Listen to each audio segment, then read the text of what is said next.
Hi guys, it's me again. I'm coming to you because there has been an update in the case with Tim Norman, Terica the stripper, Terica Ellis, and now it seems um, Nelly's producer of his album Nellyville has also been indicted.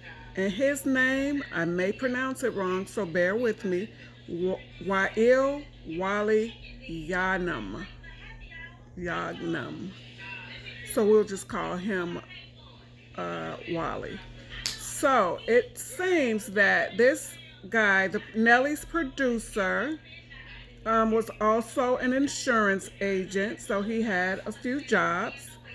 He produced on several tracks on Nelly's Nellyville. We all know Nelly. It's getting hot in here. Um, Nelly's from St. Louis. And so was this Wally, the producer, who's also an insurance agent. So it states that Wally helped him to take out hundreds of $1,000s worth of life insurance on his nephew. Wally, who is 42, again of St. Louis, he's been charged with one count of conspiracy to commit wire and mail fraud.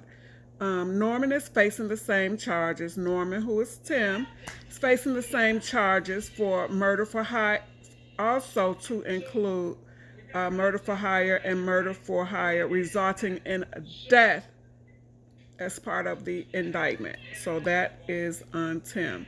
Wally is on one count of wire fraud.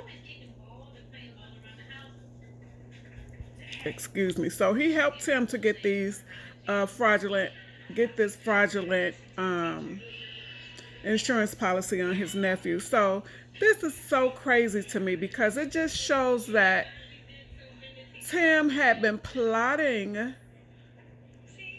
to kill his nephew since 2014, and that is so sad. Oh my goodness, I just can't even imagine it. I can't even imagine it. And all of this right now, I'm going to add alleged, even though Tim has been charged. He's not been sentenced, and I'm sure there's a court date and more investigations still going on and so forth. So we'll have to stay tuned for the final results. But if I may, I want to just say that Tim Norman's his mugshot, it just irks my soul. It irks my soul because of the smile that he has in this mugshot. And it's like, one, it's of the devil. It's of the devil because why in the hell are you smiling? You know you are being charged and indicted for conspiracy to commit murder on your nephew, your brother's son, your mother's grandson. And you were there standing beside her while she was grieving. That mugshot, it irks my soul, if I must say. It just does. So, it's just one of the devil. Two, it's like there's a message there. It's like something hidden in it. Maybe fear, which he don't want to show. He don't want us to see that part of it all because now, we know Tim has spent at least 10 years in prison before. I think he was sentenced at 17 years old, and it was for armed robbery. I think of some fast food restaurants, if I'm not mistaken. But let's talk about Wally here. I have this information put up. So I was actually wondering, like, how did this all come about, and how did the police catch up to everything? But apparently, or it appears as if they have been just following this since it happened. So I'm not exactly sure.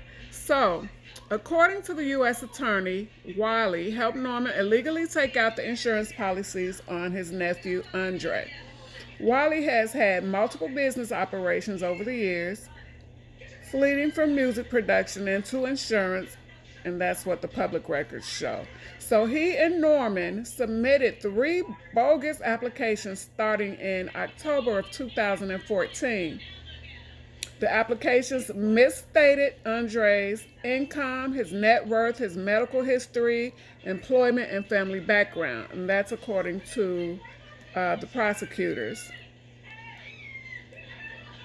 Norman was eventually able to take out a $200,000 policy, a $200,000 accidental rider on that policy, and then a additional $50,000 rider that will pay out Montgomery if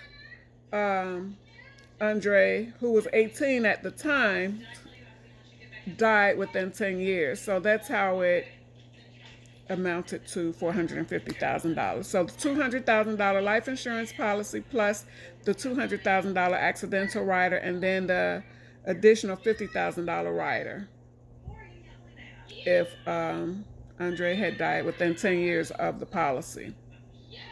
So we know Norman, which is Tim was arrested in Jackson, Mississippi, where he had been living there, and Ellis was also charged with conspiracy in the murder for hire plot.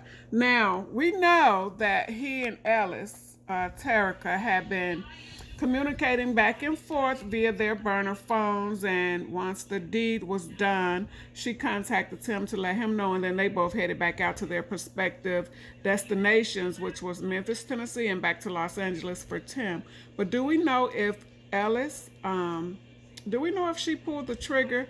That's what I'm assuming. It hasn't been stated, at least that I haven't seen that stated, but do we know if she's the one that actually pulled the trigger? Because it could be her, or it could be, she was the person that called him out because she knew him and knew he wouldn't come out for anyone that he didn't know. You know what I'm saying? So I'm just not exactly sure if she is the one that pulled the trigger, but I would assume and believe that Tim was not the one who pulled the trigger to kill his nephew. He just conspired to have it done. So we're going to keep following this story. I saw a news clip where the news anchor was asked if they had contacted Ms. Robbie for a statement, and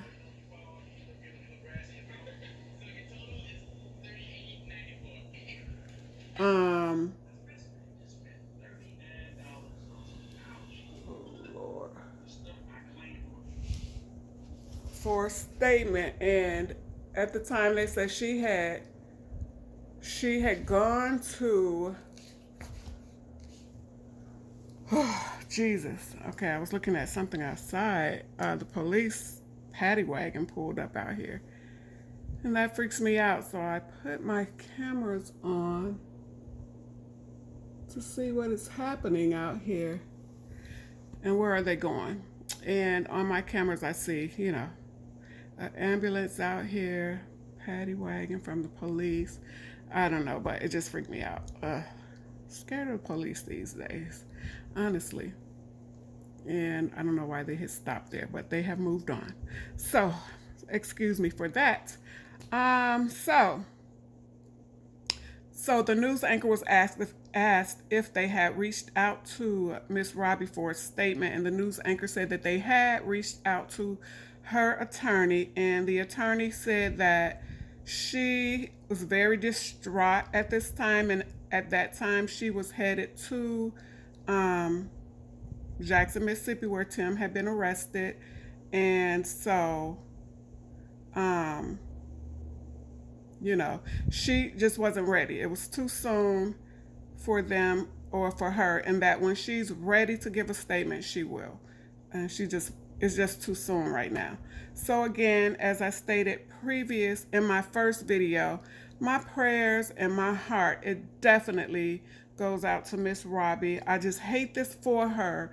And I take this personal because I met them, the sisters, and I've been to the restaurant, and I just feel like family just from watching the show. You know how that is. Well, I don't know if it works the same for you, but it works the same for me. I'm going to see if I can find those clips, and if I can find those clips, I will add them and, you know, keep Ms Robbie and the family in your prayers, and just keep following this story to see the outcome.